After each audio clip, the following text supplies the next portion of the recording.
ಹರಿಃ ಓಂ. ಆಪಾದಮೂಳಿಪರ್ಯಂతం ಗುರುಣಾಮಾಕೃತಿಂ ಸ್ಮರೇತ್ ತೇನ ವಿಘ್ನಾಃ ಪ್ರಣಶ್ಯಂತಿ ಸಿದ್ಧಂತಿ ಚ ಮನೋರಥಾಃ. ಶ್ರೀಗುರುಭ್ಯೋ ನಮಃ. ಪರಮಗುರುಭ್ಯೋ ನಮಃ. ಶ್ರೀಮದಾನಂದತೀರ್ಥಭಗವತ್ಪಾದಾಚಾರ್ಯಗುರುಭ್ಯೋ ನಮಃ. ಮನ್ಮನೋಭೀಷ್ಟವರದಂ ಸರ್ವಾಭೀಷ್ಟಫಲಪ್ರದಂ ಪುರಂದರಗುರುಂ ವಂದೇ ದಾಸಶ್ರೇಷ್ಠಂ ದಯಾನಿಧಿಂ. ವಿದ್ಯಾವಿನಯಸಂಪನ್ನಾನ್ ಶಾಂತಾದಿಗುಣಬೃಂಹಿತಾನ್ ಸತ್ಶಾಸ್ತ್ರಪ್ರವಚನಾಸಕ್ತಾನ್ ಎಲಮೆಲಾರ್ಯಾನ್ ಗುರೂನ್ ಭಜೆ. ಪೃಥ್ವೀಮಂಡಲಮಧ್ಯಸ್ಥ್ಯಾಃ ಪೂರ್ಣಬೋಧಮತಾನುಗಾಃ ವೈಷ್ಣವಾಃ ವಿಷ್ಣುಹೃದಯಾಃ ತಾನ್ ನಮಸ್ಯೆ ಗುರುಮಮ. ಹರಿಃ ಓಂ.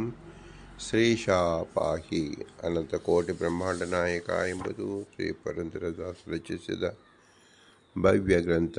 ಶಾಸ್ತ್ರ ಪ್ರಮೇಯಗಳು 180 ಗದ್ಯಗಳು. ನಾವು 82ರಿಂದ 92ನೇ ಗದ್ಯದವರೆಗೂ ನೋಡುತ್ತಿದ್ದೆವು. ಅಕ್ರೂರ ವರದ, ಅಂಬರೀಷ ವರದ, ನಾರದ ವರದ, ಪ್ರಹ್ಲಾದ ವರದ, ಗಜೇಂದ್ರ ವರದ, ಮುಚುಕುಂದ ವರದ, ಧ್ರುವ ವರದ, ವಿಭೀಷಣ ವರದ, ಪುಂಡರೀಕ ವರದ ಮತ್ತು ಪರಾಶರ ವರದ ಎಂಬುದು 10 ಜನ ವರದರು. 10 ಎಂಬುದು ಅನಂತ ಸಂಖ್ಯೆ. ವರದರು ಎಂಬುದರೆ ಜೀವರ ಪ್ರಕರಣವನ್ನು ತಿಳಿಸುತ್ತಿದ್ದಾರೆ.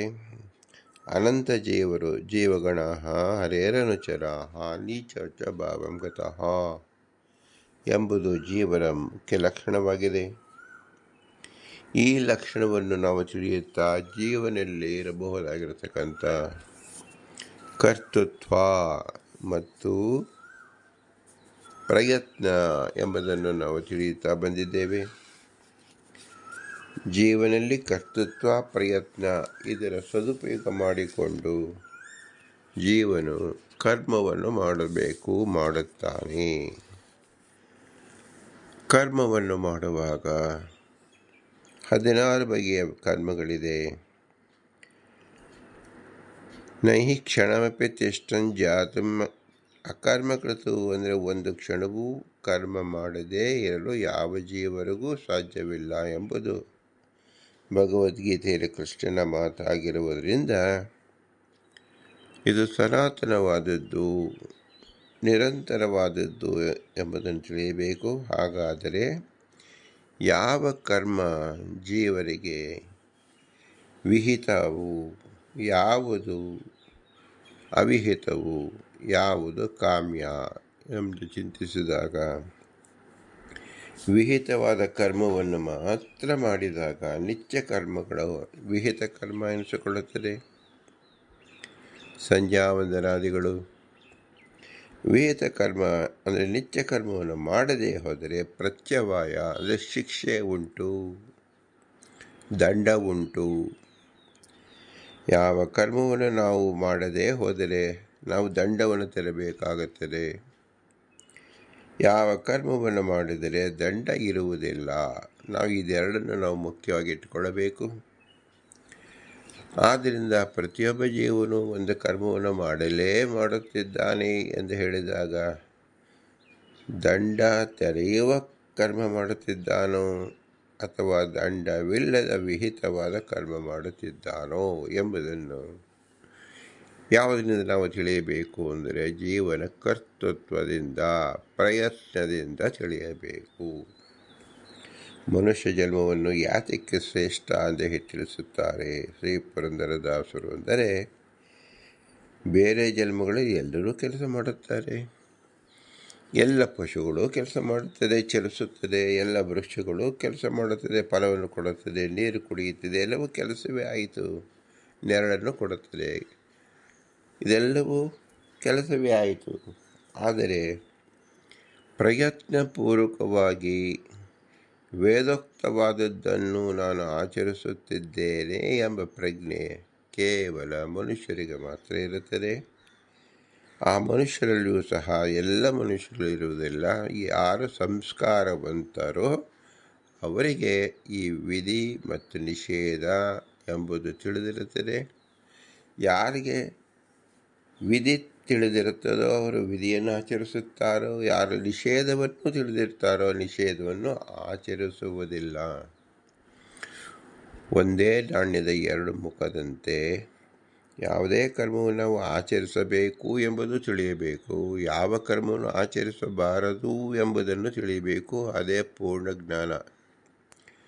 ಒಂದು ನಾಣ್ಯವನ್ನು ನಾವು ನೋಡಿದಂತೆ ಯಾವುದೇ ಒಂದು ಮುಖದ ನಾಣ್ಯವನ್ನು ನಾವು ನೋಡೋಕ್ಕೆ ಸಾಧ್ಯವೇನು? ಯಾವ ಪ್ರಪಂಚದಲ್ಲೂ ಯಾವ ಕಾಲದಲ್ಲೂ ನೋಡಲು ಸಾಧ್ಯವಿಲ್ಲ.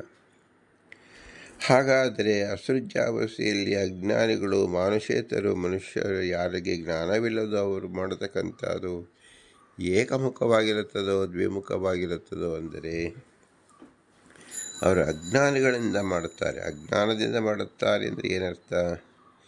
ವಿಧಿಯನ್ನು ವಿಧಿಯೆಂದು ಚೆನ್ನಾಗಿ ತಿಳಿದಿರಲ್ಲ ಮತ್ತು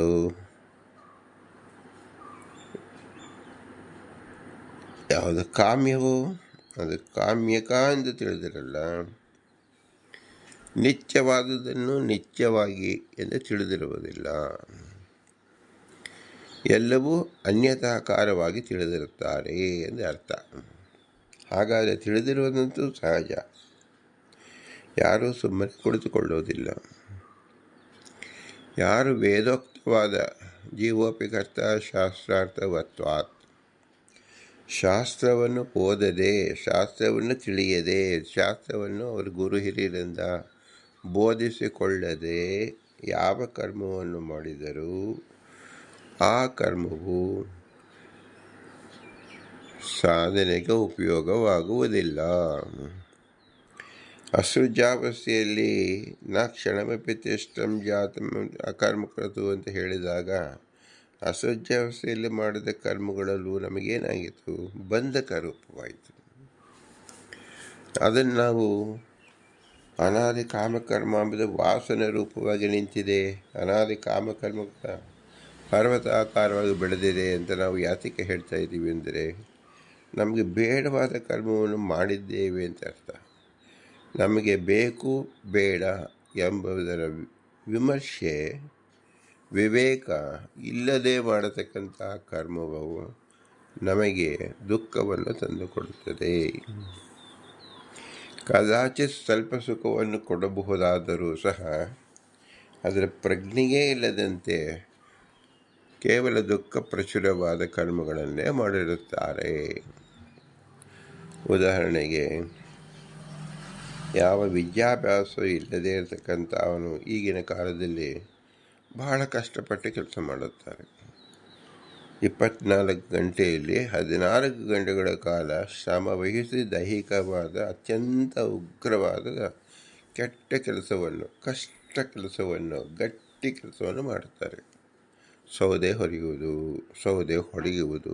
ಮಣ್ಣನ್ನು ಅಗೆಯುವುದು, ಮಣ್ಣನ್ನು ಹೊರಗಡೆ ಹಾಕುವುದು, ಕಲ್ಲನ್ನು ಒಡೆಯುವುದು, ಕಲ್ಲನ್ನು ಮತ್ತೊಂದು ಕಡೆ ಸಾಗಿಸುವುದು, ಮಣ್ಣನ್ನು ಸಾಗಿಸುವುದು, ಮನೆ ಕಟ್ಟುವುದು, ನೀರನ್ನು ಸೇದುವುದು, ನೀರನ್ನು ಹರಿಸುವುದು, ನೀರನ್ನು ಹೊರುವುದು. ಹೀಗೆ ಈ ಕರ್ಮವನ್ನು ಏನು ಮಾಡ್ತಾ ಇದ್ದಾರೆ, ಇದು ಕೇವಲ ಕಾಯಿಕ ರೂಪವಾದದ್ದು, ಅತಿ ಕ್ಲಿಷ್ಟಕರವಾದ ಕರ್ಮಗಳು. ಯಾತಕ್ಕಾಗಿ ಮನುಷ್ಯರು, ಕೆಲವು ವರ್ಗದವರು ಕೇವಲ ಇದೇ ಕರ್ಮವನ್ನು ಮಾಡುತ್ತಾರೆ ಅಂದರೆ ಅವರಿಗೆ ಕಾಯಿಕ ಜ್ಞಾನವೇ ಹೊರತು ಭೌತಿಕ ಜ್ಞಾನ ಇಲ್ಲ, ಕುಶಲಮತಿಗಳು ಅಲ್ಲ. ಅದಕ್ಕೋಸ್ಕರವಾಗಿ ನಾವು ಎಣ್ಣೆ ತೆಗೆಯಲು ಗಾಣವನ್ನು ಉಪಯೋಗಿಸಲು ಎತ್ತನ್ನು ಉಪಯೋಗಿಸುತ್ತೇವೆ. ಪ್ರತಿಯೊಬ್ಬರ ಮನೆಯಲ್ಲಿ ಎತ್ತು ಪ್ರತಿದಿನ ಬೆಳಗ್ಗೆ ಸೂರ್ಯೋದಯದಿಂದ ಸೂರ್ಯ ಅಸ್ತಮವರೆಗೂ, ಏಕೆಂದರೆ ಬೆಳಕು ಸೂರ್ಯ ನಂತರದಲ್ಲಿ ಇರುವುದಿಲ್ಲ, ಆದ್ದರಿಂದ ಕೆಲಸ ನಿಲ್ಲಿಸುತ್ತಾರೆ. ಬೆಳಕಿದ್ದರೆ ರಾತ್ರಿಯಲ್ಲೂ ಕೆಲಸ ಮಾಡಿಸುತ್ತಾರೆ. ಅಂದರೆ ಏನರ್ಥ? ದುಡಿಯುವ ಎತ್ತು ಹೇಗೋ ಹಾಗೆ ಮನುಷ್ಯ ಸದಾ ದುಡಿಯುತ್ತಿರುತ್ತಾನೆ. ಯಾತಕ್ಕೋಸ್ಕರ ದುಡಿಯುತ್ತಿರುತ್ತಾನೆ? ವಿವೇಕ ಇಲ್ಲದೆ ದುಡಿಯುತ್ತಿರುತ್ತಾನೆ. ಯಾರು ದಿನಪೂರ್ತಿ ದುಡಿಯುತ್ತಾರೋ ಅವರಿಗೆ ವಿವೇಕ ರಹಿತರು ಎಂದರ್ಥ. ಹಾಗಾದರೆ ಸೋಂಬೇರಿತನ, ಆಲಸ್ಯವಂತರು ಅವರೇ ಒಳ್ಳೆಯವರೇನು ಅಂದರೆ, ಆಲಸ್ಯರು ಮತ್ತು ಸೋಂಬೇರಿತನ ಉಳ್ಳವರು ಅವರು ಉದಾಸೀನ ಪ್ರವೃತ್ತರು. ಅವರಿಗೆ ನಿತ್ಯವೂ ಗೊತ್ತಿಲ್ಲ, ನಿತ್ಯವೂ ಗೊತ್ತಿಲ್ಲ, ವಿಹಿತವೂ ಗೊತ್ತಿಲ್ಲ, ಬಂಧಕವೂ ಗೊತ್ತಿಲ್ಲ, ತಿಳಿದೇ ಕೊಂಡಿಲ್ಲ. ಅವರು ಜಡಪ್ರಾಯದಂತೆ ಇರುತ್ತಾರೆ ಎಂದರ್ಥ. ಮತ್ತು ಏನೋ ತಿಳಿಯದವರು ಸಹ ಕೇವಲ ಕಾಯಿಕ ಕರ್ಮವನ್ನು ದೇಹದಲ್ಲಿ ಇರತಕ್ಕಂಥ ಶಕ್ತಿಯನ್ನು ವಿನಿಯೋಗ ಮಾಡುತ್ತಾ ಹೋಗುತ್ತಾರೆ. ಅವರಲ್ಲಿ ಯುಕ್ತಿ ಎಂಬುದು ಕೇವಲ 10% ಇದ್ದರೆ 90 ಭಾಗ ಕಾಯಿಕವೇ ಇರುತ್ತದೆ. ಇವರನ್ನು ಶ್ರಮಜೀವಿ ಎಂದು ಕರೆಯುತ್ತೇವೆ. ಇಂದಿನ ಜನರು ಹಣ ಸಂಪಾದನೆಗಾಗಿ ದಿನಪೂರ್ತಿ ತಮ್ಮ ಶ್ರಮವನ್ನು ವಹಿಸುತ್ತಾರೆ. ಅವರು ಬೌದ್ಧಿಕ ಕುಶಲಮತಿಗಳಾದರೂ ಸಹ ಅವರು ಸಂಪಾದನೆಗೋಸ್ಕರವಾಗಿ ಶ್ರಮ ವಹಿಸುತ್ತಿದ್ದಾರೆ. ಈ ಸಂಪಾದನೆ ಎಂಬತಕ್ಕಂಥದ್ದು ಕೇವಲ ವ್ಯಾವಹಾರಿಕ ಮತ್ತು ಭೌತಿಕವಾದ ಮತ್ತು ಸಂಸಾರ ನಿರ್ವಹಣೆಗೆ. ಆದರೆ ನಾವು ಹುಟ್ಟಿದ ದಿನದಿಂದಲೇ ಭಗವಂತ ಈ ಜನ್ಮದಲ್ಲಿ ಎಷ್ಟು ತೊಟ್ಟು ನೀರು ಕುಡಿಯಬೇಕು, ಏನು ಕೆಲಸ ಮಾಡಬೇಕು ಎಂಬುದು ಕ್ಲುಪ್ತವಾಗಿದೆ. ಇದಕ್ಕಾಗಿ ನಾವು ಅತಿಶಯವಾದ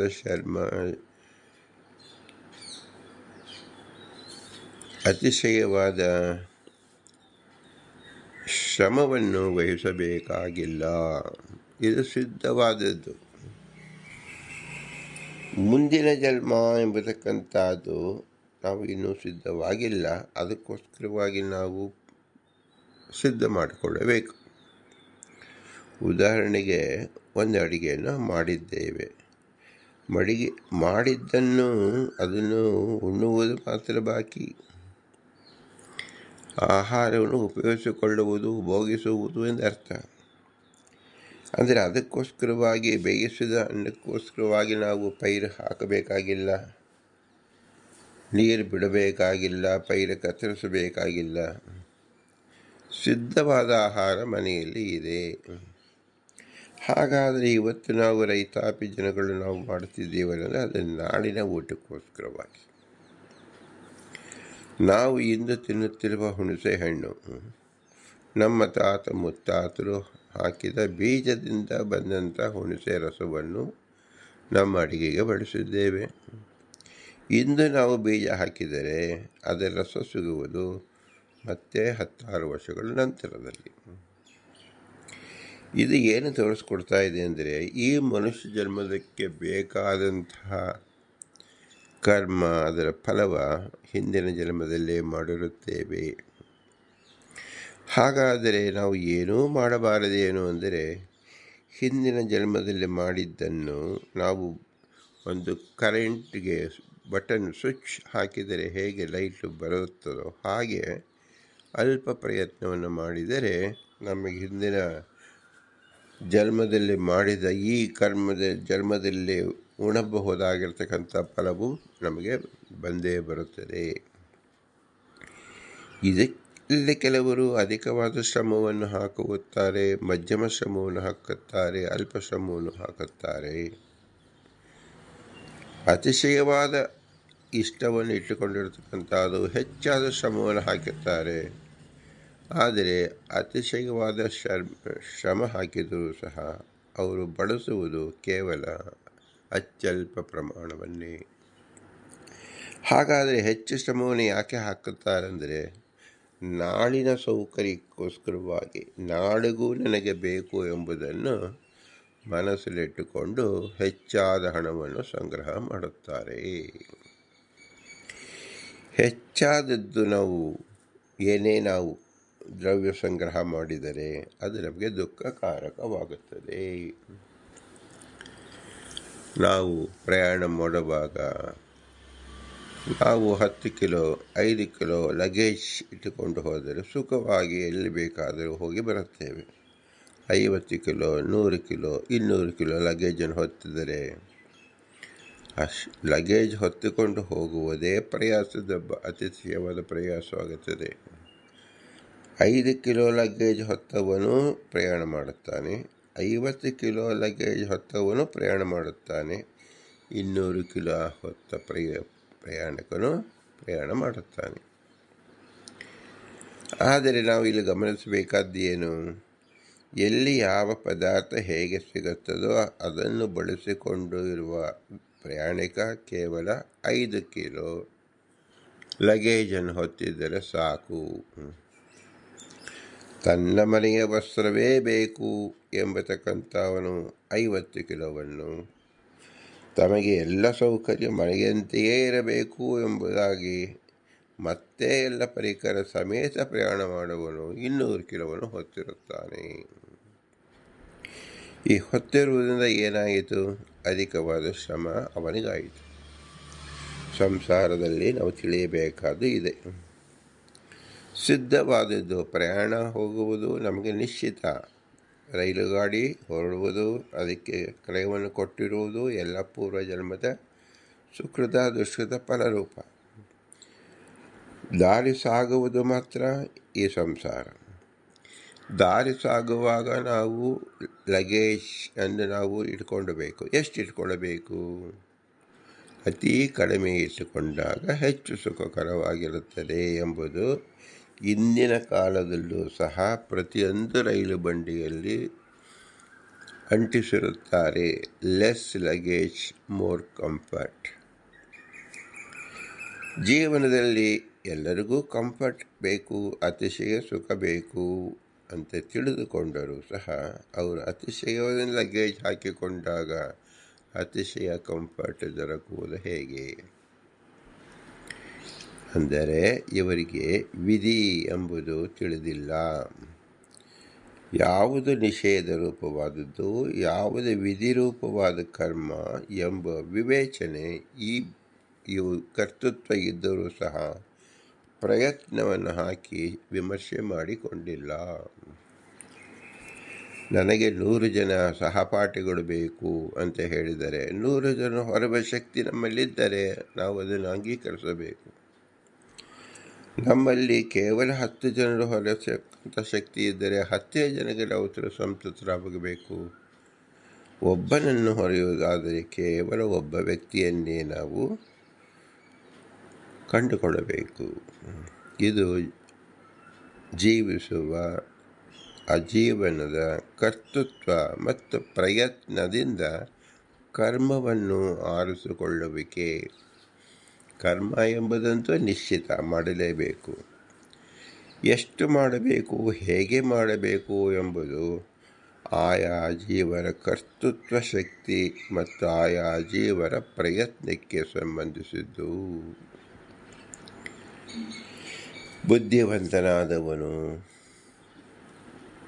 ಜೀವನದಲ್ಲಿ ಹೆಚ್ಚು ಸಿಲುಕಿಕೊಳ್ಳದೆ ತನ್ನ ಸಾಧನೆಯನ್ನು ಮಾಡಿಕೊಳ್ಳಬೇಕಾದರೆ ಅತ್ಯಲ್ಪ ಶ್ರಮದಿಂದ ಹೆಚ್ಚು ಬುದ್ಧಿಯನ್ನು ಖರ್ಚು ಮಾಡಿಕೊಂಡು ಆಧ್ಯಾತ್ಮಿಕ ರೀತಿಯಲ್ಲಿ ಬಾಳಬೇಕು ಎಂದರ್ಥ.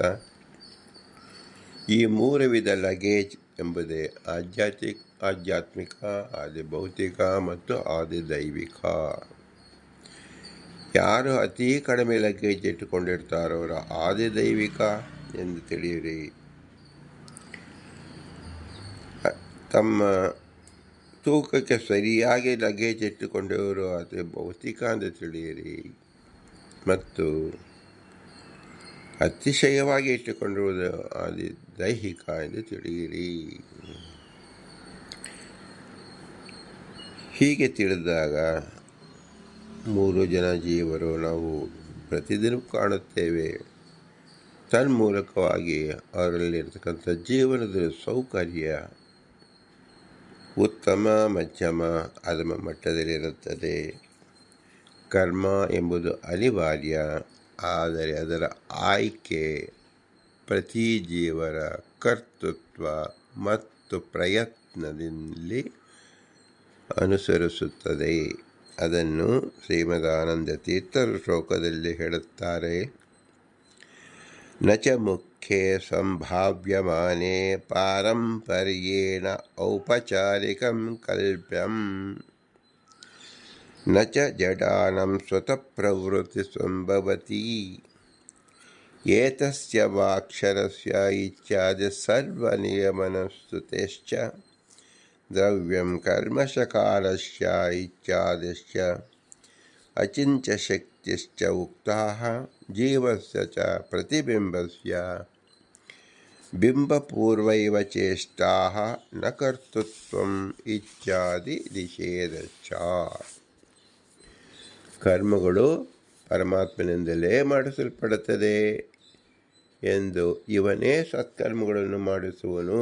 ಬುದ್ಧಿ, ಜ್ಞಾನ ಮುಂತಾದ ಸರ್ವಭಾವಗಳು ಭಗವಂತ ಕೃಷ್ಣನಿಂದಲೇ ಆಗುತ್ತದೆ ಎಂಬುದು ಪ್ರಮಾಣ ವಚನವಿದೆ. ಬ್ರಹ್ಮ ಶಬ್ದಕ್ಕೆ ವಿಷ್ಣು ಎಂಬ ಮುಖ್ಯ ಅರ್ಥವನ್ನು ಹೇಳಿ ಬರುವಾಗ, ವೇದ ಎಂದು ಹೇಳುವಾಗ ವೇದದಿಂದ ಕರ್ಮ ಹುಟ್ಟುವುದಿಲ್ಲವಾದ್ದರಿಂದ ಉದ್ಭವ ಶಬ್ದಕ್ಕೆ ತಿಳಿದು ಬರುವಂತಹದ್ದು ಎಂದು ಮುಖ್ಯ ಅರ್ಥವನ್ನು ಮಾಡಬೇಕಾಗುತ್ತದೆ. ಈ ರೀತಿ ಅರ್ಥೈಸುವಿಕೆ ಸರಿಯಲ್ಲ. ಬ್ರಹ್ಮೋದ್ಭವಂ ಅಂತ ಹೇಳಿದಾಗ ಉದ್ಭವ ಶಬ್ದಕ್ಕೆ ಏನಂತ ತಿಳಿಯಬೇಕು? ವೇದ ಅಂತ ತಿಳಿಯಬೇಕು.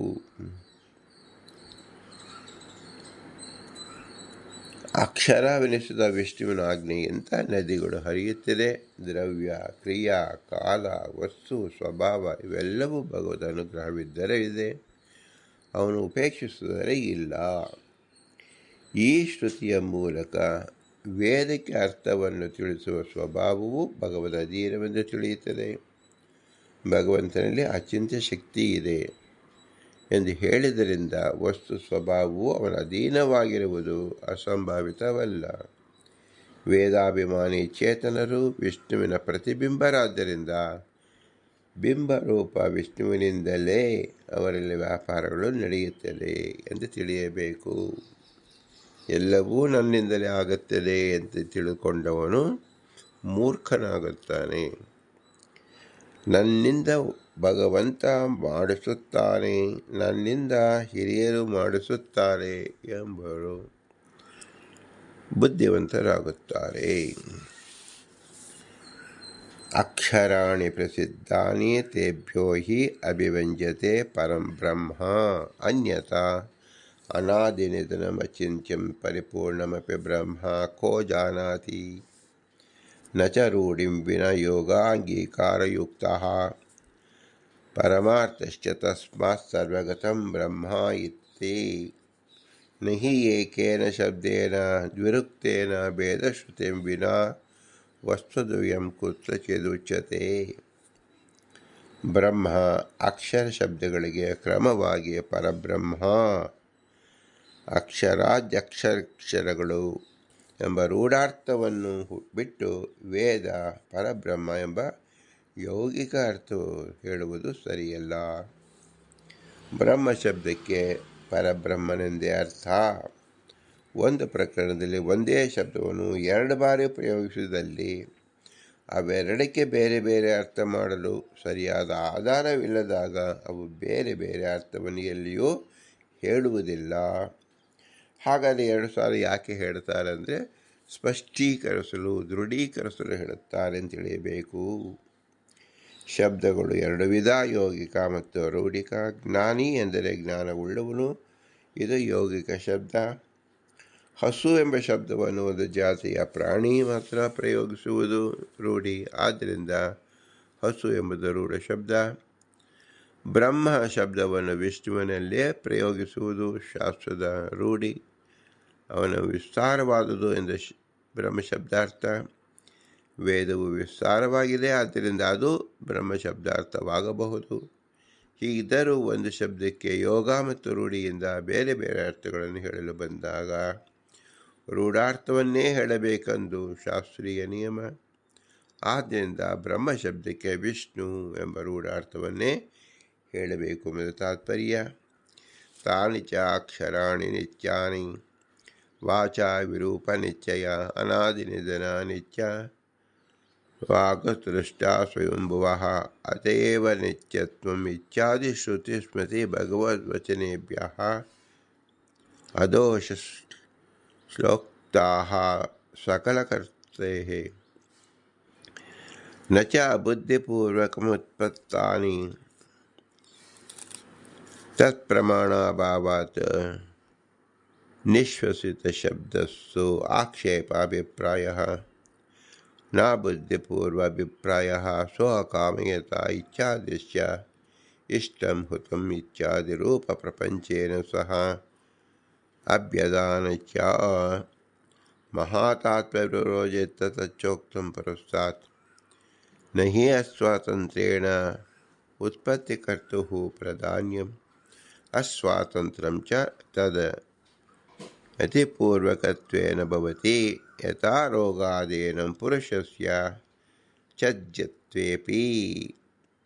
ಶ್ರುತಿ ಸ್ಮೃತಿ ಬ್ರಹ್ಮಸೂತ್ರಗಳಿಂದ ವೇದವು ನಿತ್ಯವೆಂದು ತಿಳಿಯುತ್ತದೆ. ಸ್ವತಂತ್ರನಾಗಿರುವ ಭಗವಂತನಿಂದ ಉಚ್ಚರಿಸಲ್ಪಟ್ಟ ವೇದವಾಕ್ಯ ಅನಾದಿ ನಿತ್ಯ. ವೇದ ಅನಾದಿ ನಿತ್ಯನಾದುದರಿಂದಲೇ ದೇವತಾ ಪರಂಪರೆಯು ನಿತ್ಯ. ವೇದಗಳು ಪರಬ್ರಹ್ಮನಿಗೆ ಅರಿವಿಲ್ಲದೆ ಅವನ ಮುಖದಿಂದ ಉಚ್ಚರಿಸಲ್ಪಟ್ಟವು ಎಂಬುದಕ್ಕೂ ಪ್ರಮಾಣವಿಲ್ಲ. ವೇದಗಳು ಪರಬ್ರಹ್ಮನ ನಿಶ್ವಾಸ.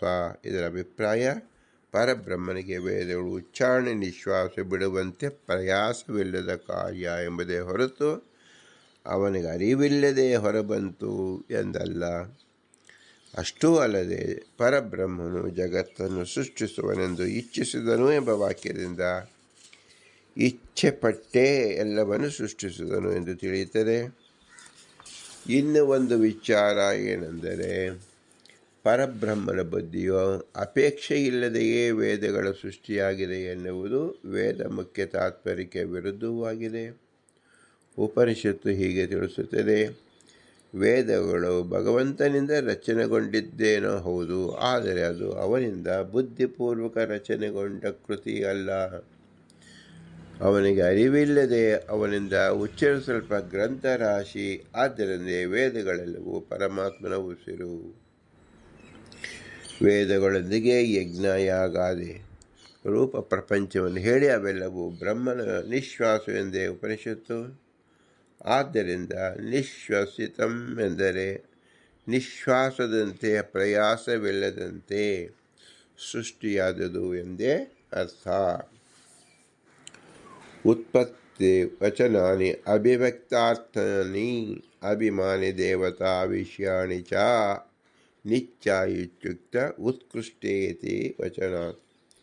ಅಭಿವ್ಯಂಜಕೆ ಕರ್ತವಚನಂ ಚಾಸ್ತಿ ಕೃಷ್ಣ ಶತಪಥಂ ಚಕ್ರೆ ಇತಿ ಕಥಂ ಆದಿತ್ಯಸ್ಯ ವೇದಾಃ ತೇನೇವ ಕ್ರಿಯಂತೆ.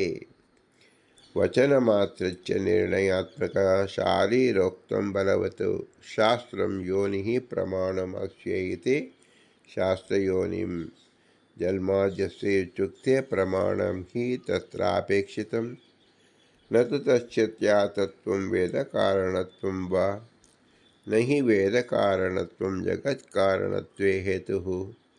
ನ ಹಿ ವಿಚಿತ್ರಜಗತ್ಸೃಷ್ಟೇಃ ವೇದಸೃಷ್ಟಿಃ ಅಶಕ್ಯಾ ಸೃಜ್ಯತೆ. ನ ಚ ಸರ್ವಜ್ಞತ್ವೇ. ಯದಿ ವೇದಸೃಷ್ಟಾ ಸರ್ವಜ್ಞಾ ಕಿಮಿತಿ ನ ಜಗತ್ಸೃಷ್ಟಾ. ತಸ್ಮಾತ್ ವೇದಪ್ರಾಮಾಣಿಕತ್ವಮೇವ ಅತ್ರ ವಿವಕ್ಷಿತಂ. ಅತೋ ನಿತ್ಯಾನ್ಯಕ್ಷರಾಣಿ. ಯತಯೇವ ಪರಂಪರೆಯ ಯಜ್ಞಾಭಿವ್ಯಂಗ್ಯಂ ಬ್ರಹ್ಮ ತಸ್ಮಾತ್ ತತ್ನಿತ್ಯಂ ಯಜ್ಞೇ ಪ್ರತಿಷ್ಠಿತಂ. ತಾನಿ ಚ ಅಕ್ಷರಾಣಿ ಭೂತಾಭಿವ್ಯಂಗ್ಯಾನಿ ಇತಿ ಚಕ್ರಂ. ವೇದಗಳು ಪ್ರಕಾಶಕ್ಕೆ ಬಂದವು ಅಥವಾ ವೇದಾಭಿಮಾನಿ ದೇವತೆಗಳು ಹುಟ್ಟಿದರು ಎಂದು ರುಚಸ್ಸಾಮಾನ ಜಜ್ಞಿರೆ ಎಂಬ ಮುಂತಾದ ವಾಕ್ಯಗಳು ತಿಳಿಸುತ್ತದೆ. ಈ ವಾಕ್ಯ ಹೇಳೋದಕ್ಕಿಂತಲೂ ಸರ್ವಶಾಸ್ತ್ರ ನಿರ್ಣಾಯಕ ಬ್ರಹ್ಮಸೂತ್ರ ಅತಯೇವ ಚ ನಿತ್ಯತ್ವಂ ಎಂಬುದು ಪ್ರಬಲವಾದುದು. ಹಾಗೆಯೇ ಶಾಸ್ತ್ರಯೋನಿತ್ವಾದ ಎಂಬ ಸೂತ್ರ ಬ್ರಹ್ಮನು ವೇದಾದ ಶಾಸ್ತ್ರಗಳಿಗೆ ಕಾರಣ ಎಂದು ತಿಳಿಸುತ್ತದೆ ಎಂಬ ಆಕ್ಷೇಪ ಸರಿಯಲ್ಲ. ಕಾರಣ ಬ್ರಹ್ಮನಿಗೆ ವೇದಾದ ಶಾಸ್ತ್ರಗಳೇ ಪ್ರಮಾಣ ಎಂದು ತಿಳಿಸುವಲ್ಲಿ ಶಾಸ್ತ್ರಯೋನಿತ್ವ ಸೂತ್ರ ಹೊರಟಿದೆಯೇ ಹೊರತು ಬೇರೆ ಅರ್ಥಕ್ಕಲ್ಲ. ವಿಚಿತ್ರವಾದ ಜಗತ್ ಸೃಷ್ಟಿಗಿಂತಲೂ ವೇದಗಳ ನಿರ್ಮಾಣ ಬ್ರಹ್ಮನಿಗೆ ಹೆಚ್ಚಿನದೇನದಲ್ಲ. ವೇದವನ್ನು ರಚಿಸಿದ್ದರಿಂದ ಬ್ರಹ್ಮ ಸರ್ವಜ್ಞ ಎನಿಸುವುದಾದರೆ ಜಗತ್ತನ್ನು ಸೃಷ್ಟಿಸಿದ್ದರಿಂದ ಅವನೇಕೆ ಸರ್ವಜ್ಞ ಎನಿಸಲಿಲ್ಲ. ಹೀಗಿರುವುದರಿಂದ ವೇದಗಳು ಬ್ರಹ್ಮನಿಗೆ ಪ್ರಮಾಣ ಎನ್ನುವುದೇ ಅತೇವಚ ನಿತ್ಯತ್ವಂ ಸೂತ್ರದಲ್ಲಿ ಹೇಳಬೇಕಾದುದು. ಜಗಚ್ಚಕ್ರ ಅಂದರೆ ಯಜ್ಞದಿಂದ ಮಳೆ, ಮಳೆಯಿಂದ ಅನ್ನ, ಅನ್ನದಿಂದ ಜೀವಿಗಳು, ಜೀವಿಗಳಿಂದ ವೇದ, ವೇದದಿಂದ ಬ್ರಹ್ಮ. ಹೀಗೆ ಯಜ್ಞವು ಬ್ರಹ್ಮನ ಅಭಿವ್ಯಕ್ತಿಗೆ ಕಾರಣವಾದ್ದರಿಂದ ಆ ಬ್ರಹ್ಮನು ಸರ್ವದಾ ಯಜ್ಞವನ್ನು ಅವಲಂಬಿಸಿರುತ್ತಾನೆ. ಇಂತಹ ವೇದಗಳು ಜೀವರಿಂದ ಅಭಿವ್ಯಕ್ತಿಗೊಳ್ಳುತ್ತದೆ. ಇದೇ ಜಗಚ್ಚಕ್ರ. ಕರ್ಮಗಳು ಜಗಚ್ಚಕ್ರ ಪ್ರವರ್ತಕಗಳಾಗಿದೆ. ಆದ್ದರಿಂದ ಕರ್ಮ ಮಾಡಲೇಬೇಕು. ಕರ್ಮ ಮಾಡದಿದ್ದರೆ ಅನರ್ಥವಿದೆ ಎಂದು ಇನ್ನೊಂದು ಕಾರಣವನ್ನು ಹೇಳುತ್ತಿದ್ದಾನೆ ಶ್ರೀಕೃಷ್ಣ. ಅನ್ನಾತ್, ಅನ್ನದಿಂದ ಭೂತಾನಿ ಭವಂತಿ, ರೇತಸ್ಸಿನ ಮೂಲಕ ಪ್ರಾಣಗಳು ಹುಟ್ಟುತ್ತದೆ. ಪರ್ಜನ್ಯಾತ್, ಆದಿತ್ಯನಿಂದ ಅನ್ನ ಸಂಭವ, ಮಳೆ ಮೂಲಕ ಅನ್ನದ ಉತ್ಪತ್ತಿಯಾಗುತ್ತದೆ. ಯಜ್ಞಾತ್ ಭವತಿ, ಯಜ್ಞದಿಂದ ಬಲಿಷ್ಠನಾಗುತ್ತಾನೆ. ನಾರದಿಯ ಸ್ಮೃತಿಯಲ್ಲಿ ಅಗ್ನಿಯಲ್ಲಿ ಕೊಟ್ಟ ಆಹುತಿಯು ಆದಿತ್ಯನಿಗೆ ಸೇರುತ್ತದೆ. ಆಹುತಿಯಿಂದ ತುಷ್ಟನಾದ ಆದಿತ್ಯನಿಂದ ವೃಷ್ಟಿಯಾಗುತ್ತದೆ. ಕರ್ಮವು ಪರಬ್ರಹ್ಮದಿಂದ ಹುಟ್ಟಿದ್ದು ಬ್ರಹ್ಮೋದ್ಭವಮೆಂದು ತಿಳಿ ಎಂದು ವಿದ್ಯೆ. ಪರಬ್ರಹ್ಮನು ವೇದದಿಂದ ಅಕ್ಷರಶಬ್ದದಿಂದ ಹೇಳಲ್ಪಡುವ ಅಭಿವ್ಯಕ್ತನಾಗುತ್ತಾನೆ ಎಂದರ್ಥ.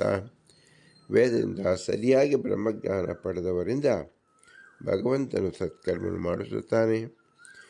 ಈ ವೇದಗಳು ಪ್ರಾಣಿಗಳಿಂದ ವ್ಯಕ್ತವಾಗುತ್ತದೆ ಎಂದು ಇಟ್ಟುಕೊಂಡು ಚಕ್ರವನ್ನು ಮುಗಿಸಬೇಕು. ಭಗವಂತ ಯಜ್ಞದಿಂದ ವ್ಯಕ್ತನಾಗುತ್ತಾನೆ. ಸರ್ವಗತನಾದ ಭಗವಂತನು ಯಜ್ಞದಿಂದ ವ್ಯಕ್ತನಾಗುವುದರಿಂದ ಯಜ್ಞದಲ್ಲಿ ಪ್ರತಿಷ್ಠಿತನು ಎಂದೆನಿಸಿಕೊಳ್ಳುತ್ತಾನೆ. ಅಂತಹ ಭಗವಂತನನ್ನು ಅನುಷ್ಠಾನ ಮಾಡುವುದರಿಂದ ಜಗಚ್ಚಕ್ರ ಪ್ರವೃತ್ತಿಗೆ ಕಾರಣವಾಗುತ್ತೇವೆ. ಹೀಗೆ ಯಜ್ಞ ಮಾಡುವವರು ಎಲ್ಲ ಪ್ರಾಣಿಗಳ ಸ್ಥಿತಿಗೆ ಕಾರಣರಾಗಿ ಪುಣ್ಯ ಸಂಪಾದಿಸುತ್ತಾರೆ ಹಾಗೂ ಭಗವಂತನ ಅಭಿವ್ಯಕ್ತಿಗೆ ಕಾರಣವಾಗುವುದರಿಂದ ಆ ಪ್ರಯುಕ್ತವು ಪುಣ್ಯ ಲಭಿಸುತ್ತದೆ. ಏವಂ ಪ್ರವರ್ತಿತಂ ಚಕ್ರಂ ನಾನುವರ್ತಿಹ ಯಃ ಅಗಾಯೇಂದ್ರಿಯಾರಾಮೋ ಮೋಘಂ ಪಾರ್ಥ ಸ್ವಜೀವತಿ. ಈ ರೀತಿಯಾಗಿ ಪ್ರವರ್ತಿತಂ ನಿರ್ಮಿಸಲ್ಪಟ್ಟ ಭಗವಂತನೇ ಜೀವಿಗಳ ಇಷ್ಟಾರ್ಥ ಸಿದ್ಧಿಗಾಗಿ ಜಗಚ್ಚಕ್ರವನ್ನು ಈ ಲೋಕದಲ್ಲಿ ಯಾರು ಅನುಸರಿಸುವುದಿಲ್ಲವೋ, ಅಂದರೆ ಕರ್ಮ ಮಾಡುವುದಿಲ್ಲವೋ, ಅವನು ಚಕ್ರ ಪ್ರವೃತ್ತಿಗೆ ಕಾರಣನಾಗದೆ ಚಕ್ರದ ವಿನಾಶಕ್ಕೆ ಕಾರಣನಾಗುತ್ತಾನೆ. ಈ ನಾಶ ವಿಶ್ವದ ಒಂದು ರೀತಿಯ ನಾಶವಾಗಿ ಅವನು ಅಗಾಯುಹು, ಪಾಪಕ್ಕೆ ಕಾರಣವಾದ ಆಯುಷ್ಯುಳ್ಳವನಾಗುತ್ತಾನೆ. ಅಂದರೆ ಅನರ್ಥಕ್ಕೆ ಒಳಗಾಗಿ ನರಕಕ್ಕೆ ಒಳಪಡುತ್ತಾನೆ ಎಂದರ್ಥ. ಗೃಹಸ್ಥರಿಗೆ ಯಜ್ಞದಲ್ಲಿ ಅಧಿಕಾರವಿದೆ. ಅವರು ಜಗಚ್ಚಕ್ರ ಪ್ರವರ್ತಕರಾಗಬಹುದು. ಆದರೆ ಬ್ರಹ್ಮಚಾರಿ, ಸನ್ಯಾಸಿ, ವಾನಪ್ರಸ್ಥರು ಇವರಿಗೆ ಯಜ್ಞದಲ್ಲಿ ಅಧಿಕಾರವಿಲ್ಲವಲ್ಲ ಎಂಬ ಸಂಶಯಕ್ಕೆ ಗೃಹಸ್ಥರಿಗೆ ಯಜ್ಞ, ದಾನ, ತಪಸ್ಸು ಕರ್ಮಗಳು ಹೇಗೋ ಉಳಿದ 3 ಆಶ್ರಮದವರೆಗೂ ವಿದ್ಯಾದಾನ, ಅಭಯದಾನ, ಅನ್ನದಾನ, ಅಧ್ಯಯನ, ಪ್ರವಚನ, ಧ್ಯಾನ ಈ ರೂಪವಾದ ವಾಚಿಕ, ಮಾನಸಿಕ ಯಜ್ಞವನ್ನು ಹಾಗೂ ಕೃಚ್ಛಂದ್ರಾಯಣಾದ ವ್ರತರೂಪವಾದ ತಪಸ್ಸನ್ನು ನಾರದಿಯ ಸ್ಮೃತಿಯನ್ನು ವಾಚಿಕೋ ಮನಸ್ಸೋ ಯಜ್ಞ ಎಂದು ಹೇಳಿದೆ.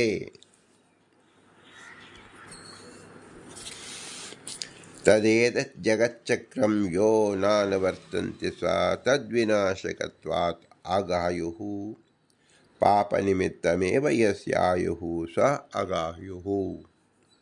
ಜಗಚ್ಚಕ್ರ ನಡೆಸಿದವನು ಜಗತ್ತಿನ ನಾಶಕ್ಕೆ ಕಾರಣವಾಗಿ ಅಂತಹವನ ಆಯುಸ್ಸೆಲ್ಲವೂ ಪಾಪ ಸಂಪಾದನೆಗಾಗಿಯೇ ಇರುತ್ತದೆ. ಜನನಾತ್ ಪರಸಸ್ಯಾದೇಹೇ ಪರ್ಜನ್ಯೋ ಮೇಘ ಸಂತತಿ ಸಾ ಯಜ್ಞಾತ್ ಕರ್ಮಣೋ ಸೋಪಿ ಸಮಸ್ತಂ ಕರ್ಮ ಕೇಶವಾತ್ ಸಾ ನಿತ್ಯೋಪಿ ಅಕ್ಷರತ್ತತಿ ರೂಪದ್ವಾಕ್ಯಾದಿಗಮ್ಯತೆ ವಾಕ್ಯಮುಚ್ಚಾರ್ಯತೆ ಭೂತೈಃ ತಾನನ್ಯತಚ್ಚ ಮೇಘಥಾ ತಸ್ಮಾತ್ ಸರ್ವಗತೋ ವಿಷ್ಣುಃ ನಿತ್ಯಂ ಯಜ್ಞೇ ಪ್ರತಿಷ್ಠಿತಃ ಏವಂ ಪ್ರವರ್ತಿತಂ ಚಕ್ರಂ ನ ವರ್ತತೆ ಯಃ ಸಾ ಪಾಪೋ ವಿಶ್ವಹಂತೃತ್ವಾತ್ ನರಕೆ ಮಜ್ಜತೆ ಧ್ರುವಂ. ಮೋಡಗಳು ಉತ್ಕೃಷ್ಟವಾದ ಸಸ್ಯಾದಿಗಳನ್ನು ಹುಟ್ಟಿಸುವುದರಿಂದ ಪರ್ಜನ್ಯ ಎನಿಸುವುದು. ಯಜ್ಞಯಾಗದಿಂದ ಆರಾಧಿತ ದೇವತೆಗಳಿಂದ ಮೋಡಗಳು ಉಂಟಾಗುತ್ತದೆ. ಯಾಗಗಳು ಕರ್ಮಗಳಿಂದ, ಕರ್ಮಗಳು ಶ್ರೀಹರಿಯನ್ನು ಉಂಟಾಗುತ್ತದೆ. ಶ್ರೀಹರಿ ಅನಾದಿ ನಿತ್ಯ. ಅವನನ್ನು ವೇದವಾಕ್ಯದಿಂದ ಅಕ್ಷರ ಸಮುದಾಯ ರೂಪದಿಂದ ತಿಳಿಯಲ್ಪಡುತ್ತಾನೆ. ವೇದವಾಕ್ಯಗಳು ಪ್ರಾಣಿಗಳಿಂದ ಉಚ್ಚರಿಸಲ್ಪಡುತ್ತದೆ. ಪ್ರಾಣಿಗಳು ಅನ್ನದಿಂದ, ಅನ್ನವು ಮೇಘದಿಂದ. ಹೀಗೆ ಸರ್ವತ್ರವಾದ ವಿಷ್ಣುವಿನ ಅಭಿವ್ಯಕ್ತಿ ನಿತ್ಯವೂ ಯಜ್ಞಗಳನ್ನು ಅವಲಂಬಿಸಿರುತ್ತದೆ. ಈ ರೀತಿ ಸನಾತನವಾಗಿ, ಅಂದರೆ ಹಿಂದಿನಿಂದ ನಡೆದು ಬಂದಿರುವ ಈ ಜಗಚ್ಚಕ್ರವನ್ನು ಯಾರು ತನ್ನ ಕರ್ಮಾಚರಣೆಯಿಂದ ಮುಂದುವರಿಯುವಂತೆ ಮಾಡುವುದಿಲ್ಲವೋ ಅವರು ಜಗತ್ತನ್ನು ನಾಶಗೊಳಿಸಿದಂಥ ಪಾಪಿಷ್ಠರಾಗಿ ನರಕವನ್ನು ಬೀಳುವರು. ವಾಚಿಕೋ ಮಾನಸೋ ಯಜ್ಞಾನಾಶೀಲಂ ಚ ವಿಶೇಷತಃ ವನಸ್ತ್ಯಸ್ಯ ಕ್ರತುರ್ಯಜ್ಞ ಕೃತ್ವಾದ ಗೃಹಿಣೋ ಕಿಲಃ ಶುಶ್ರೂಷಾಧ್ಯಾತ್ಮಕೋ ಯಜ್ಞ ವಿಹಿತೋ ಬ್ರಹ್ಮಚಾರಿಣಃ ವಿದ್ಯಾಭಯದಾನಂ ಚ ಸರ್ವೇಷಾಮಪಿ ಸಮ್ಮತಂ ಗೃಹಿಣೋ ವಿತ್ತದಾನಂ ತು ವನಸ್ತ್ಯ ಅನ್ಯಪೂರ್ವಕಂ ಸರ್ವೈ ಕಾರ್ಯಂ ತಪೋ ಘೋರಂ ಇತಿ ಸರ್ವೈಃ ತ್ರಿಕರ್ಮಣ್ಯಃ ಇತಿ ನಾರದೀಯೇ. ಶಬ್ದಾಕ್ಷರ ಶಬ್ದಾರ್ಥಯೋಃ ವ್ಯತ್ಯಾಸೇ ತಸ್ಮಾತ್ ಸರ್ವಗತಂ ಬ್ರಹ್ಮೇತಿ ಪ್ರತ್ಯಭಿಜ್ಞಾನ ವಿರೋಧೋ ಚಕ್ರ ಪ್ರವೇಶಶ್ಚ. ಸನ್ಯಾಸಿಗಳಿಗೆ ವಿಶೇಷವಾಗಿ ವಾಚಿಕ ಮಾನಸಿಕ ಯಜ್ಞಗಳೇ ವಿಹಿತವಾಗಿದೆ. ಸ್ವಾಧ್ಯಾಯಗಳು ವಾಚಿಕ ಮತ್ತು ಜ್ಞಾನಾದಿಗಳು ಮಾನಸಿಕ. ವಾನಪ್ರಸ್ಥಾಶ್ರಮಿಗಳಿಗೆ ಕೇವಲ ಅಗ್ನಿಹೋತ್ರಾದಿಗಳನ್ನು ಮಾಡಬೇಕು. ಗೃಹಸ್ಥರು ಎಲ್ಲ ಯಜ್ಞವನ್ನು ಮಾಡಬಹುದು. ಬ್ರಹ್ಮಚಾರಿಗಳು ಗುರು ಸೇವಾದಿ ರೂಪವಾದ ಯಜ್ಞವನ್ನು ಮಾಡಬೇಕು. ಎಲ್ಲ ಆಶ್ರಮದವರು ವಿದ್ಯಾದಾನ, ಅಭಯದಾನ ಇತ್ಯಾದಿ ಮಾಡಬೇಕು. ಗೃಹಸ್ಥಾಶ್ರಮಗಳು ದ್ರವ್ಯದಾನವನ್ನು ಮಾಡಬೇಕು. ವಾನಪ್ರಸ್ಥರು ಗಡ್ಡೆ ಗೆಣಸು ಮುಂತಾದ ಅನ್ನದಾನ ಪೂರ್ವಕವಾದ ವಿದ್ಯಾ ಅಭಿಯಾದಿಗಳ ದಾನ ಮಾಡಬೇಕು. ಎಲ್ಲರೂ ತಪಸ್ಸು ಮಾಡಬೇಕು. ಹೀಗೆ ಎಲ್ಲರೂ ಅವರವರ ಯೋಗ್ಯತಾನುಸಾರ ಯಜ್ಞ, ದಾನ, ತಪಸ್ಸು ಎಂಬ 3 ಕರ್ಮಗಳನ್ನು ಉಳ್ಳವರಾಗಿದ್ದಾರೆ. ಬ್ರಹ್ಮ ಮತ್ತು ಅಕ್ಷರ ಶಬ್ದಗಳನ್ನು ಅದಲು ಬದಲು ಮಾಡಬಾರದು. ಅಂದರೆ ಬ್ರಹ್ಮ ಅಂದರೆ ವೇದ, ಅಕ್ಷರ ಅಂದರೆ ಬ್ರಹ್ಮ ಎಂಬಂತೆ. ಹೀಗೆ ಮಾಡಿದರೆ ತಸ್ಮಾತ್ ಸರ್ವಗತಂ ಬ್ರಹ್ಮ ಎಂಬಲ್ಲಿ ಬ್ರಹ್ಮಪದದಿಂದ ಬ್ರಹ್ಮನನ್ನು ತೆಗೆದುಕೊಳ್ಳಲು ಬರಂತಾಗುವುದು. ಹಾಗೂ ಬ್ರಹ್ಮನಿಂದ ವೇದಗಳ ಉತ್ಪತ್ತಿಯಾಗದೇ ಇರುವುದರಿಂದ, ಜೀವಿಗಳಿಂದ ಅಂದರೆ ಬ್ರಹ್ಮನ ಉತ್ಪತ್ತಿಯಾಗದೇ ಇರುವುದರಿಂದ ಈ ವೇದಾದಿಗಳಿಗೆ ಯಜ್ಞಚಕ್ರದಲ್ಲಿ ಪ್ರವೇಶ ಇಲ್ಲದಂತಾಗುವುದು. ಆದ್ದರಿಂದ ಸಂಯೋಚಿತವಾಗಿ ಆ ಶಬ್ದಗಳನ್ನು ಉಪಯೋಗಿಸಿಕೊಳ್ಳಬೇಕು. ಕರ್ಮ ಆಚರಣೆಗೆ ಬೇಕಾದ ಈ ಕರ್ಮದ ಚಕ್ರ, ಜಗಚ್ಚಕ್ರವನ್ನು ಪ್ರತಿಯೊಬ್ಬ ಜೀವರು ಮಾಡಲೇಬೇಕು. ಆದ್ದರಿಂದ ಜೀವನಿಗೆ ಕರ್ತೃತ್ವವಿದೆ, ಜೀವನಿಗೆ ಪ್ರಯತ್ನವಿದೆ ಮತ್ತು ಜಗಚ್ಚಕ್ರವೆಂಬ ಕರ್ಮ ಇವಿದೆ. ಕರ್ಮದಲ್ಲಿ ವಿಧಿ ನಿಷೇಧವಿದೆ, ಕಾಮ್ಯಕವಿದೆ. ಇವೆಲ್ಲವೂ ಕರ್ಮದ ವಿಭಾಗಗಳಾಗಿದೆ.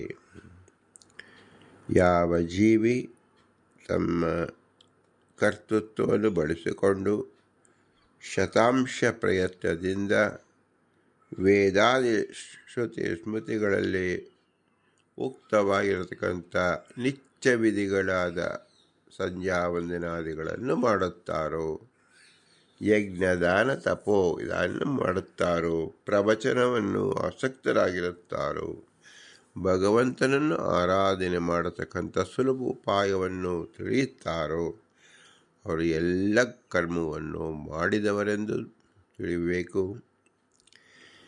ಭಗವಂತನ ಉತ್ಕೃಷ್ಟವಾದ ಗುಣಗಳನ್ನು ಬೇರೆಯವರಿಗೆ ಬೋಧಿಸದೇ ಯಾವ ಕರ್ಮವನ್ನು ಮಾಡಿದರೂ ಆ ಕರ್ಮ ಜ್ಞಾನವನ್ನು ಹುಟ್ಟಿಸುವುದೇ ಇಲ್ಲ. ಶ್ರಮ ಏವ ಹಿ ಕೇವಲಂ ಎಂಬುದು ಯಾವ ಕರ್ಮ ಜ್ಞಾನವನ್ನು ಹುಟ್ಟಿಸುವುದಿಲ್ಲವೋ ಅಂದರೆ ಕೇವಲ ದೈಹಿಕವಾದ ಕರ್ಮಗಳು ಎಂದರ್ಥ. ಅದು ಜ್ಞಾನವನ್ನು ಹುಟ್ಟಿಸುವುದಿಲ್ಲ. ಪಶುಗಳು ಕರ್ಮ ಮಾಡುತ್ತದೆ, ಅದು ಜ್ಞಾನವನ್ನು ಹುಟ್ಟಿಸುವುದಿಲ್ಲ. ಅದರಂತೆ ಮನುಷ್ಯರು ಹಣಕ್ಕಾಗಿ ದುಡಿಯುತ್ತಾರೆ, ಅದು ಜ್ಞಾನವನ್ನು ಹುಟ್ಟಿಸುವುದಿಲ್ಲ. ಆದ್ದರಿಂದ ಕೇವಲ ಹಣವನ್ನು ಗಳಿಕೆಯಲ್ಲೇ ಇದ್ದರೆ ಅದು ಮನುಷ್ಯರು ಪಶುವೃತ್ತಿಯಲ್ಲಿ ಇದ್ದಂತೆ ಆಗಿತು. ಅಂದರೆ ತಮ್ಮ ಮನುಷ್ಯನು ಹುಟ್ಟಿ ಬಂದ ಸಾರ್ಥಕತೆಯನ್ನು ಅವರು ನಿರರ್ಥಕ ಮಾಡಿದಂತೆ ಆಯಿತು. ವಿಧಿಬದ್ಧವಾದ ಕರ್ಮವನ್ನು ಅನುಷ್ಠಾನ ಮಾಡದೆ ಪ್ರತಿದಿನವೂ ಮಾಡಬೇಕಾದ ಸಂಧ್ಯಾ ವಂದನೆಗೆ ತಾವು ಬೇರೆ ಕಡೆ ಹೋಗಿದ್ದೇವೆ ಎಂಬ ಗೊಡ್ಡು ಬೆದರಿಕೆ, ಬೇರೆ ಒಂದು ಕಾರಣವನ್ನು ಹೇಳಿ ನಿತ್ಯ ವಿಧಿಯನ್ನು ತಪ್ಪಿಸಿಕೊಂಡಾಗ ನಮಗೇನಾಗುತ್ತದೆ? ಪ್ರತ್ಯವಾಯ ಎಂಬುದು ಬಂದೇ ಬರುತ್ತದೆ. ಶಿಕ್ಷೆ ರೂಪದ ಅಪರಾಧವಾಗುತ್ತದೆ. ಆ ಶಿಕ್ಷೆಯು ಅನೇಕ ವಿಧವಾದ ತಾಪತ್ರೆಗಳ ರೂಪವಾಗಿರುತ್ತದೆ. ದೈಹಿಕ, ಮಾನಸಿಕ, ವಾಚನಿಕವಾದ ರೋಗ ರುಜಿನಗಳು ಅವರ ಕೌಮಾರ ಅವಸ್ಥೆಯಲ್ಲಿ, ಅವರ ಅವಸ್ಥೆಯಲ್ಲಿ, ಮೃದಿ ಅವಸ್ಥೆಯಲ್ಲಿ, ಸರ್ವಾವಸ್ಥೆಯಲ್ಲೂ ಸಹ ಬಹುಕಾಲ ಯಾಕಿದ್ದೇವೆಯೋ ಎಂಬತಕ್ಕಂಥ ಅತ್ಯಂತ ಘೋರತಮವಾದ ಯಾತನೆಯ ಪೂರ್ವಕವಾದ ಜೀವನವನ್ನು ಅವರು ಅನುಭವಿಸಬೇಕಾಗುತ್ತದೆ. ಆದ್ದರಿಂದ ಜೀವನು ಹುಟ್ಟಿದ ಅಂದರೆ ಅವನು ವೇದೋಕ್ತವಾದ ಕರ್ಮವನ್ನು ಅನುಷ್ಠಾನ ಮಾಡಿದ, ಜಗಚ್ಚಕ್ರವನ್ನು ಬೆಳೆಸಿದ ಎಂದು ನಾವು ತಿಳಿದುಕೊಂಡು ಅದರ ಅನುಸಂಧಾನ ಮಾಡುವಾಗ ಆ ಜ್ಞಾನ, ಆ ಕರ್ಮ ದಿವ್ಯ ಜ್ಞಾನಕ್ಕೆ ಕಾರಣವಾಗುತ್ತದೆ. ಆ ಜ್ಞಾನದಿಂದ ಭಗವಂತ ಸಂತುಷ್ಟನಾಗುತ್ತಾನೆ. ಜೀವನು ಸಂತೋಷದಿಂದ ಬಾಳಲು ಸಹಾಯಕವಾಗುತ್ತದೆ. ಆದ್ದರಿಂದ ಶ್ರೀ ಪುರಂದರದಾಸರು 10 ಜನ ವರದರನ್ನು ತೋರಿಸಿ 10 ಜನರು ಸಕಲ ಸೌಭಾಗ್ಯಗಳನ್ನು ಹೇಗೆ ಪಡೆದರು ಅಂದರೆ ಅತ್ಯಂತ ಶ್ರೇಯೋ ಮಾರ್ಗವನ್ನು ಅವರು ಅವಲಂಬನೆ ಮಾಡಿದ್ದರಿಂದ. ಆದ್ದರಿಂದಲೇ ಪುರಂದರದಾಸರ ಮುಖ್ಯ ಅಭಿಪ್ರಾಯವನ್ನು ಜಗಚ್ಚಕ್ರವನ್ನು ಬಾಧಿಸವಾಗದಂತೆ, ನಾಶವಾಗದಂತೆ ಯೋಗ್ಯ ಕರ್ಮವನ್ನು ಮಾಡಿ ಯೋಗ್ಯ ಜ್ಞಾನವನ್ನು ಸಂಪಾದನೆ ಮಾಡಿಕೊಳ್ಳಿರಿ. ಅದಕ್ಕೋಸ್ಕರವಾಗಿ ಭಗವಂತ ಜೀವನ ಕರ್ತೃತ್ವ ಎಂಬುದನ್ನು ತಿಳಿಸಿದ್ದಾನೆ. ಜೀವನದಲ್ಲಿ ಪ್ರಯತ್ನ ಎಂಬುದು ಇದೆ ಮತ್ತು ಈ ಕರ್ಮ ಜಗಚ್ಚಕ್ರ ಎಂಬ ಕರ್ಮವಿದೆ. ಇದನ್ನು ಅನುಸಂಧಾನ ಮಾಡಿ ಎಂಬುದೇ ಮುಖ್ಯ ತಾತ್ಪರ್ಯ. ಇದರಿಂದ ಪುರಂದರದಾಸರ ಅಂತರ್ಯಾಮಿ ಪುರಂದರ ವಿಠಲ ತೃಪ್ತನಾಗಲಿ ಎಂದು ಭೂಯಿಷ್ಠಾಂತ ಉಕ್ತಿಮಿದೆ ಎಂದು ನಮಿಸಿ, ಇಂತಹ ಶ್ರೇಷ್ಠ ಜ್ಞಾನ ತಿಳಿಯಲು ಕೇವಲ ಮನುಷ್ಯ ಜನ್ಮದಲ್ಲಿ ಮಾತ್ರ ಸಾಧ್ಯ.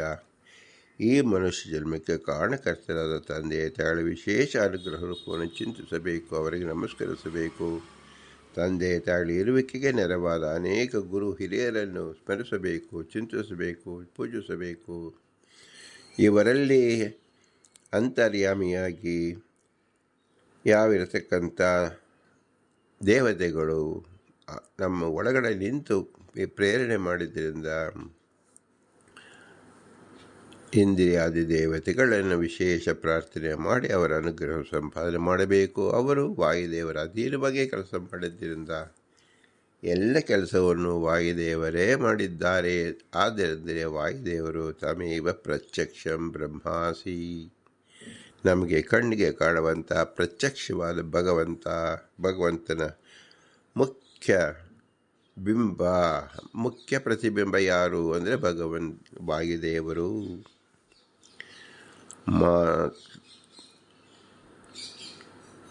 ವಾಯುದೇವರು ಪ್ರಧಾನಂಗಹಿ ಮಾರುತಿ.